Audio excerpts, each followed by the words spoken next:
ക്ഷേത്ര ഭണ്ഡാരത്തിൽ പണം നിക്ഷേപിക്കുന്നതിനിടെ അബദ്ധത്തിൽ ഐഫോണും ഭണ്ഡാരത്തിനകത്തേക്ക് വീഴുന്നു. ഫോൺ നഷ്ടമായതറിഞ്ഞ യുവാവ് വിവരം ക്ഷേത്ര ഭാരവാഹികളെ അറിയിക്കുന്നു. എന്നാൽ ഞെട്ടിക്കുന്ന മറുപടിയാണ് ക്ഷേത്ര ഭാരവാഹികളുടെ ഭാഗത്തു നിന്ന് ലഭിച്ചത്. ഭണ്ഡാരത്തിൽ വീഴുന്നത് എന്തും ദൈവത്തിൻ്റെതാണെന്ന വാദമാണ് ചെന്നൈയിൽ യുവാവിന് നേരെ ക്ഷേത്ര ഭാരവാഹികൾ നിരത്തിയത്. അതിനാൽ ഐഫോൺ തിരിച്ചു നൽകാനും അവർ വിസമ്മതിച്ചു. വിനായകപുരം സ്വദേശിയായ ദിനേശിനാണ് ഐഫോൺ നഷ്ടമായത്.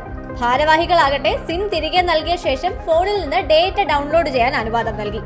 തുടർന്ന് ഭണ്ഡാരം തുറക്കുമ്പോൾ തന്നെ അറിയിക്കണമെന്ന് യുവാവ് അഭ്യർത്ഥിച്ചു. എന്നാൽ 2 മാസത്തിലൊരിക്കൽ മാത്രമേ തുറക്കൂ എന്നായിരുന്നു വിശദീകരണം. വെള്ളിയാഴ്ച അധികൃതർ ഭണ്ഡാരം തുറന്ന സമയത്ത് ദിനേശ് ഇവിടെ എത്തി ഫോൺ തിരികെ ആവശ്യപ്പെട്ടെങ്കിലും അധികൃതർ മുൻ നിലപാടിൽ തന്നെ തുടരുകയായിരുന്നു.